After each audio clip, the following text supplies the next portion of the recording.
Salut la compagnie, c'est Jules Melon et aujourd'hui dans ma Ciné Critique, je retrouve après de longues semaines de frustration à cause du Covid, l'ami Nico Ciné. Comment vas-tu, cher ami? Bah, ça va bien, et toi? Bah écoute, ça plaisir va. de te retrouver, Oui. parce qu'on s'est pas vu bien avant le confinement, parce qu'on s'est pas vu fin février. Oui, heureusement, bon, entre-temps, on a fait plusieurs podcasts ensemble et des vidéos aussi à distance, hein, voilà. Mais là, rien de mieux que le présentiel pour vous parler d'un film en salle depuis donc le 14 juillet. Soit depuis hier. Voilà, hier quand on tourne cette vidéo, le fameux L'aventure des Marguerites, comme la fleur, réalisé par Pierre Corret, co-scénarisé d'ailleurs par Stéphane Kazandjian, qui a fait Taxi 5 entre autres, Bad Buzz. Qui a pas réalisé mais écrit. Voilà, et Sexy Et Boy. qui a réalisé Bad Buzz. Voilà, que des films cultes ou pas, mais bon, adaptés Je suis aussi. dans l'unité. Voilà, et adapté d'un roman de Vincent Cuvelier que tu as lu plus jeune, je crois. Le livre, c'est Le temps des Marguerites, voilà, qui est apparemment un roman plus pour enfants. Une comédie fantastique ici avec au casting Clovis Cornillac, qu'on ne présente plus, et Alice Paul, qu'on a pu apprécier ou pas dans Red Dingue et Superchondriac. Citons également la jeune actrice Lila Guénaud, qui joue deux rôles et qui se débrouille plutôt bien, hein, pour peut-être son premier grand rôle au cinéma en tout cas. Du moins de ce qu'on a vu nous. Et citons également Vladimir Yordanov qui joue le grand-père, petit papillon, qu'on a pu voir dans plusieurs films, dont Police, tiens voilà, pour ne citer que celui-là, pas Police qui sort en septembre, oui, Police de Maïwenn. Hein. Et donc quelle est l'histoire de cette aventure des Marguerites? Alors ça se passe en 1942 et en 2019. Et oui, ça parle de voyage dans le temps, oh non, Marty, non, Zeus, voilà. Et du coup, l'histoire de Margot qui vient en 2019, qui a son beau-père et sa mère, qui est un petit peu ado rebelle, voilà, comme d'habitude. Et de Marguerite en 1942, et les deux filles en parallèle vont découvrir une malle magique. Pouf, magique. Et elles vont s'enfermer dedans et s'entendre parler à distance, et pouf, elles vont se rencontrer dans la malle et magie, switcher de période. Marguerite de 1942 se retrouve propulsée en 2019 et Margot de 2019 se retrouve propulsée en 1940 avec son portable. Ah, il n'y a pas de raison et tout, bon voilà. Et c'est une comédie fantastique. J'en dis pas plus pour l'instant, je donne la parole à l'ami Nico Ciné. Qu'as-tu pensé de ce métrage? Ouais. Alors, et comédie fantastique, visiblement, elle t'a fait beaucoup rire. Ce film est complètement absurde. Film absurde, donc pourquoi? Non, alors, c'est pas un mauvais film. Non. Parce que je trouve, voilà, on essaye de faire autre chose. Mais il y a beaucoup de choses qui m'ont posé des problèmes, c'est qu'il y a des choses qui sont tellement absurdes, des choses qui arrivent de nulle part, qui arrivent comme ça, un cheveu sur la soupe. Et ça fait des chocs à pic. Bref, oui. Oui, c'est vrai. Et aussi, c'est bien de faire du fantastique, mais il faut l'assumer jusqu'au bout. Pourquoi ramener encore à la comédie qu'on a déjà vu, revu, et qui est en plus même pas drôle. Ouais. Donc j'aurais préféré qu'on reste dans le monde fantastique. Au niveau de l'acting, bon bah je trouve que l'actrice qui fait Margot et Marguerite passe plutôt bien. Oui. Plus sur Marguerite que Margot. Ouais. J'expliquerai pourquoi un peu plus tard dans la partie spoil. Ouais. Clovis Bidule, ouais bon ça passe quoi. Disons que bon une fois il est pas trop mauvais. Même si par moment il y a des côtés Chris qui m'ont fait sourire. Ouais. Alice Paul, bah, disons que ouais après. Ça sort bien Alice Paul. Après Superchondriac et Red Dingue, je pense qu'on pouvait pas faire pire. Donc elle passe plutôt bien, elle a un petit côté attachant je trouve. Oui. Donc ouais, j'ai plutôt bien aimé son rôle. Après voilà, je trouve que c'est un film qui a du mal à s'assumer dans sa base de départ. Pour revenir à la comédie, pour faire sourire les gens, ouais, pour donner de la joie. J'aurais préféré qu'on reste dans le but initial. Ouais. Et je pense que s'il aurait assumé son but initial, il aurait été beaucoup plus fantastique. C'est ça, fantastique dans le sens merveilleux. Mais alors c'est ça qui est terrible, c'est qu'on a une comédie fantastique. Alors le problème malheureusement de beaucoup de films français qui rentrent dans le genre, c'est rare les films fantastiques français. On a eu La Dernière Vie de Simon cette année, voilà. Je l'ai pas encore vu. Mais le problème c'est qu'on va trop mettre l'accent sur le côté comique. Alors pourquoi pas? Sauf que là, allez, on va dire la moitié des gags sont forcés, pas terriblement drôles, et surtout c'est un peu redondant. Il y a des moments, il y a des rajouts exprès pour que ça soit drôle. Des fois, en fait, je veux dire, moi j'ai rigolé pas parce que c'était drôle, mais par pitié en fait, parce que c'était tellement pas drôle. Oui, avec le beau-père là de Margot qui en fait des caisses, qui est une sorte d'ado attardé. C'est lourd, avec ses œufs, machin au début, bon d'accord. Après ça a une importance dans un moment, mais bon, même pas, enfin voilà. Ouais, et le problème c'est que tu as un truc avec le voyage dans le temps, des films français avec le voyage dans le temps, t'en as pas tous les jours. Alors c'est pas si mal exploité que ça, parce que toutes les deux, alors Margot et Marguerite, sont à la recherche de quelque chose, et avec leurs personnalités différentes, vont aider l'autre à trouver ce qu'elles n'ont pas. Enfin, il y en a une des deux qui va plus aider l'autre, enfin bon bref, on y reviendra dans le spoiler. Ça passe. L'histoire est assez attachante, il y a une évolution familiale, voilà. Bon ça c'est très traditionnel. Ouais, on va dire sur un personnage précis, l'autre, je vois pas trop l'évolution en fait. Bah, et en justement, fait, t'as un arc plus comique et l'autre plus. Et en fait, voilà. moi, c'est ça qui me pose problème, c'est que sur le personnage qui n'évolue pas, c'est le personnage que je n'aime pas du tout de base, que je trouve qui est trop cliché, stéréotypé, qu'on voit tout le temps. J'en parlerai dans la partie spoil, mais c'est ça qui m'énerve, c'est que le personnage il n'évolue pas en fait. C'est ça, c'est que t'as une semi-évolution, dans un sens ça passe, dans l'autre très bof. Mais ça passe au-dessous en fait. Voilà, et alors bon, il y a des quand même, quand tu parles d'absurde, il y a des trucs qui s'enchaînent bizarrement quand même. Notamment le personnage de Tantalis, joué par Alice Paul, qui donc découvre Margot qui vient du futur, elle lui montre son téléphone. La preuve, voilà, comme ça, elle découvre un téléphone, tiens photo, pouf. Ah mais c'est vrai, tu viens du futur, alors elle dit ça comme si, ah tiens, tu t'es habillé comme ça aujourd'hui. Ça la choque à peine. Moi j'ai dit, ah tiens, tu vas t'acheter une petite douceur aujourd'hui. Voilà, une petite douceur. Non mais c'est vrai qu'elle est à peine surprise. Hein, elle montre une technologie du futur, elle est là. Ah bah oui c'est vrai, tu viens du futur, alors comme ça. Allez hop, allez on va manger des merguez. Enfin bon, je pas ça. Mais non mais... c'est que en fait, c'est que comme... Ce qui est absurde, les causes et les conséquences sont mal gérées dans le film, je trouve. C'est ça. C'est complètement absurde, elle arrive comme ça, ok, ah oui, je viens du futur, ah tu viens du futur, ok.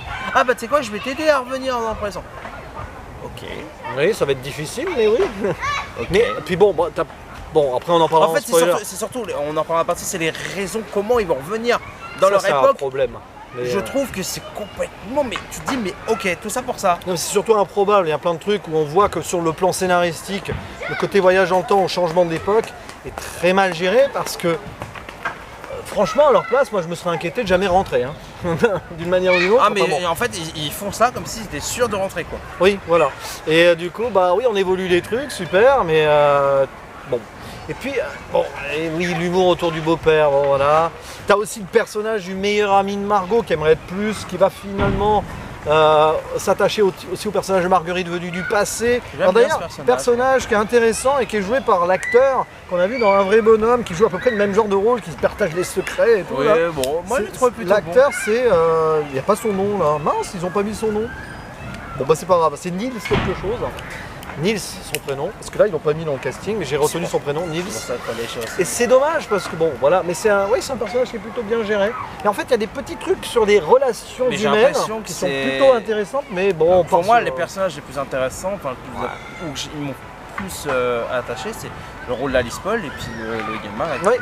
Pour moi, c'est les deux personnages entre guillemets plus intéressants quoi. Et puis alors, le côté voyage en temps, quiproquo temporel, finalement, on développe un peu au début, mais après on passe outre quoi.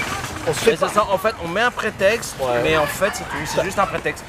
C'est un scénario qui est là par prétexte, et puis voilà. T'as un gag improbable là, c'est que bon, comme occupation allemande 1942, il y a Marguerite qui vient en 2019. Premier cours de la journée qu'elle passe dans son collège, je crois. Oui. C'est cours d'allemand, Archag, Arbeit et tout, machin. Elle dit, ils ont gagné la guerre. Non mais ça, mais... C'est gratuit. C'est gratuit. C'est dommage s'ils avaient fait espagnol, ils auraient pas pu faire la blague. Ça. Non mais on sait très bien que beaucoup de Français ont encore une haine envers les Allemands. Pour moi, c'est aussi gratuit que les blagues sur les Chinois, comme on l'a vu. Oui, comme les blagues racistes et tout. Bon là, c'est pas méchant, mais c'est un peu gratuit quoi. Non, c'est sûr, puis comme l'autre avec son téléphone qui finalement a beaucoup de batterie, on a fait cette remarque aussi. Mais oui, mais alors là, je pense que tout le monde sait que la plupart des téléphones, vu comment les jeunes pianotent dessus. Oui, mais justement, elle a plus de réseau, elle a plus de façon. Oui, mais elle utilise le flash à plusieurs fois, elle écoute de la musique, donc c'est vrai. Que ça tienne quoi, 3 jours, 4 jours. Elle le met peut-être en mode avion, de toute façon, on n'a pas le choix là. Elle met en mode occupation nazie. Mais même quand tu regardes, bon là c'est une partie spoil vite fait, on s'en Non, attends, tu veux qu'on l'ouvre là? Non, c'est juste un détail. Un petit détail. C'est un détail, c'est que voilà, elle avait branché son téléphone pour recharger, tu as l'impression que voilà qu'elle a pas fini de le charger, donc tu sais très bien qu'elle n'est pas à 100%. Ah oui, mais alors, d'ailleurs, c'est une incohérence totale, c'est que avant qu'elle parte dans le passé, elle vient de dîner avec des pizzas avec son beau-père. Hop, elle remonte, passer une super soirée, tu regardes l'heure du portable, 18h20. Ils ont mangé super tôt, quoi. Bah, c'était l'heure de souper, quoi.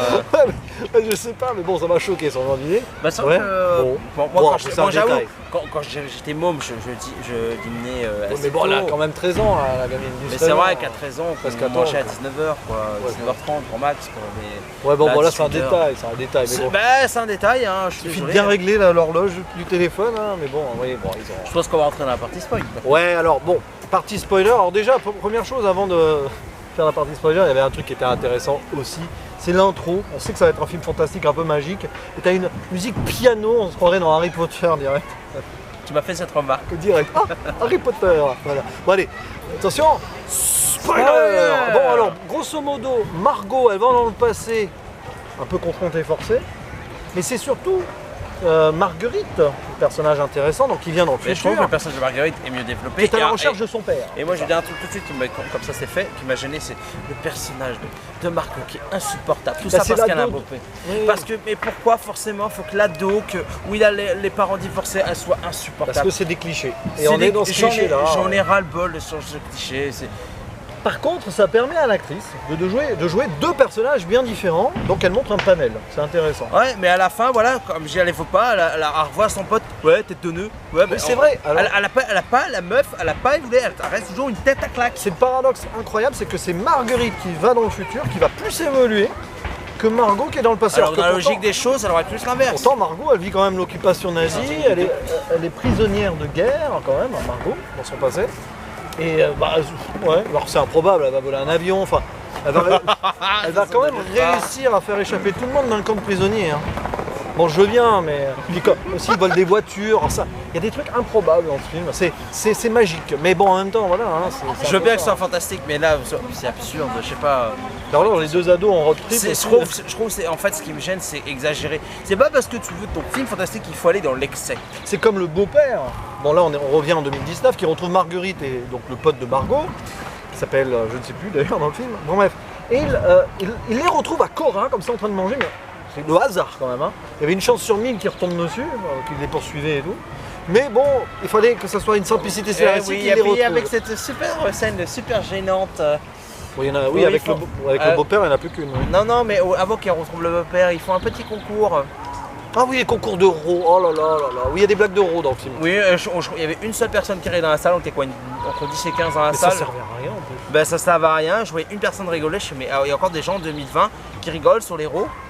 Bah, c'est nerveux, je pense. Hein. Je pense que la personne qui a rigolé, c'était nerveux. Hein, parce que ça sort tellement de nulle part, c'est gratuit.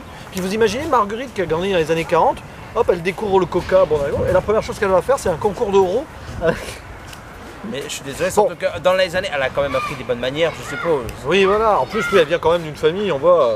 Voilà, Tasse de thé. Voilà, ça vous voit les parents, etc. Très quoi. cher.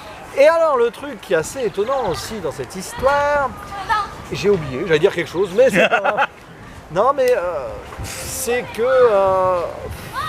Oui, tu parlais de l'évolution des personnages. La recherche du beau-père, du père, bon voilà.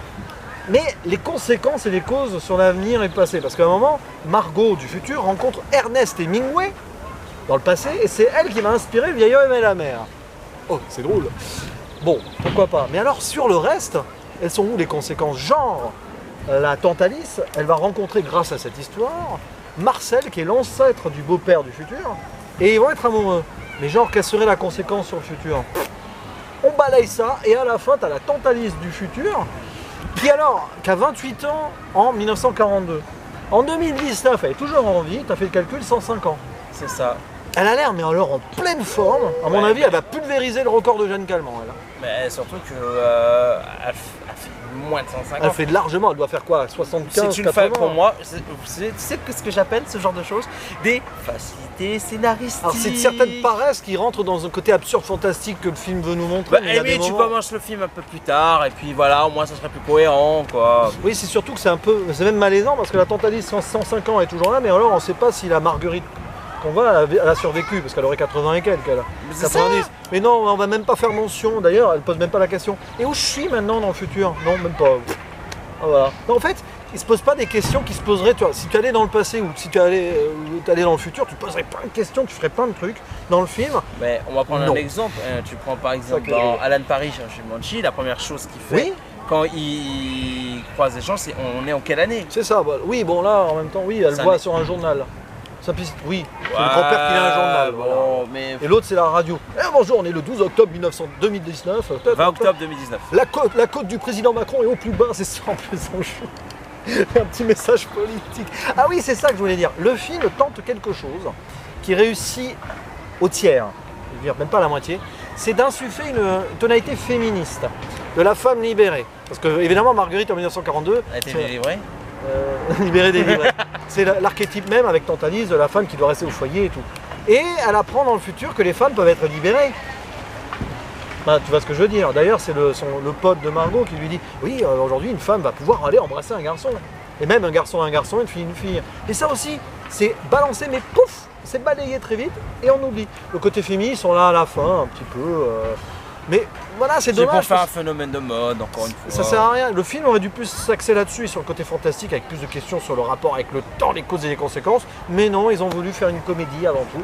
Avec le personnage de Clovis Cornillac qui. Et alors, il se fait berner le beau-père. C'est même plus drôle, le pauvre. Il se fait avoir. Elle dit ah bah, attendez, vous m'aidez à sortir la voiture du bourbier. Elle dit, oh, mais vous allez pas vous en aller quand même. Bah, à ton avis, ils vont faire quoi? Non mais voilà, c'est un peu dommage. Et puis bon, oui, il y a son ancêtre Marcel qui veut tirer sur les nazis parce qu'il est à la résistance. Et le seul moment où il réussit son coup, c'est de tirer sur l'avion.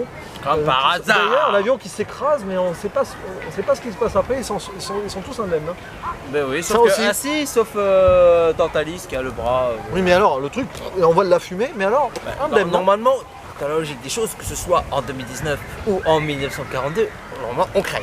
On crève ou alors au moins on est très en piteux état, vous voyez, mais là non. Mais c'est ça, je pense que le film il a voulu jouer sur un côté absurde fantastique. Mais c'est peut-être un peu de la paresse quand même à un moment. C'est plus que de la paresse. Hein. Et le côté comique, on va pas y revenir, mais les blagues d'Euro et le reste, hein, l'humour très lourd du beau-père. C'est certaines références, Sarah Connor. Hein. Ah oui, parce qu'à un moment il a dit « Oh, on a racheté cette maison à Madame Connor » et l'autre a dit « Sarah ?» Oui, Sarah Connor, Terminator, Voyage dans le temps. Subtil. Dommage qu'on n'ait pas de truc avec Marty et le doc. Ils ont dû couper au montage une scène là-dessus, à mon avis. Surtout avec toutes les voitures qui volent, ils auraient pu faire un moment. Allez, on va à 88 miles par heure. On va quitter la partie spoil. Hein. On revient hors spoiler et on va donner notre conclusion et notre note. Alors, conclusion et note sur l'aventure des Marguerites. Alors, je trouve que c'est un film qui a des bonnes idées de base, mais qui ne s'assume pas jusqu'au bout parce que ça fait forcer sur la comédie. Un personnage qui est mieux développé que d'autres, que l'autre, pardon. Il y a un déséquilibre. C'est dommage parce qu'il y en a une qui évolue, l'autre qui évolue pas. Je cherchais une Marguerite, mais j'ai trouvé qu'une. Bref, donc c'est sympa, mais je pense que. Est-ce que franchement ça vaut être vu en salle? Si vous avez envie en famille. En famille, c'est inoffensif, c'est bien. C'est sympathique, voilà. hein, c'est pas un mauvais film.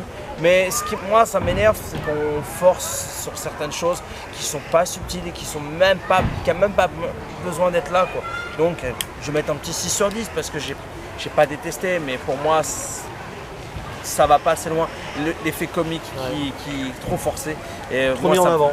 Voilà, pour moi, ça vaut que 6 sur 10. C'est pareil, 6 sur 10. J'ai le même avis, c'est que c'est un film qui est sympatoche, mais qui avait de belles promesses, qui a une bonne réalisation en soi. Pas très loin, mais il y a une bonne lumière à un moment dans la forêt là. C'est beau. Un petit peu Spielberg. Ah, il y avait la photographie, il était pas dégueulasse. Il y avait un côté, voilà, on sent que voilà. Mais bon, après. Ah oui, mais attends, et au niveau de la musique aussi, il y a des moments c'était un peu. Harry Potter, hein. Non, pas que ça, mais au moment où ils sont à l'époque, elle écoute une certaine musique, elle se pose pas de questions non plus. Oui, c'est vrai. Non, mais elle n'est pas surprise. Tante Alice, on sent qu'elle est. Voilà, c'est la femme libérée potentielle. Mais bon, ça, voilà, on vous renvoie en zone spoiler si vous voulez plus de détails. Mais 6 sur 10, trop axé sur le côté comique, pas assez sur le côté fantastique, même si il y a des trucs qui sont. Voilà. Et quand même, à ce niveau-là, niveau scénario, c'est pas très bien géré au niveau de la cohérence. Mais on sent que le film s'en fiche. C'est une sorte de conte fantastique, plus pour enfants. Et voilà. Ouais, mais bon, c'est pas parce que ça se veut pour enfants, pour les prendre pour des idiots. C'est ça, il faut pas qu'un film soit paresseux parce qu'il est axé pour les enfants. Et ça, je pense que l'ami capitaine critique, s'il écoute cette vidéo, sera d'accord avec. Il ne nous reste plus qu'à vous faire le mot de la fin, le fameux. À la prochaine. Ciao. Et je vais éteindre. Tu peux faire le. Attention. Bah non.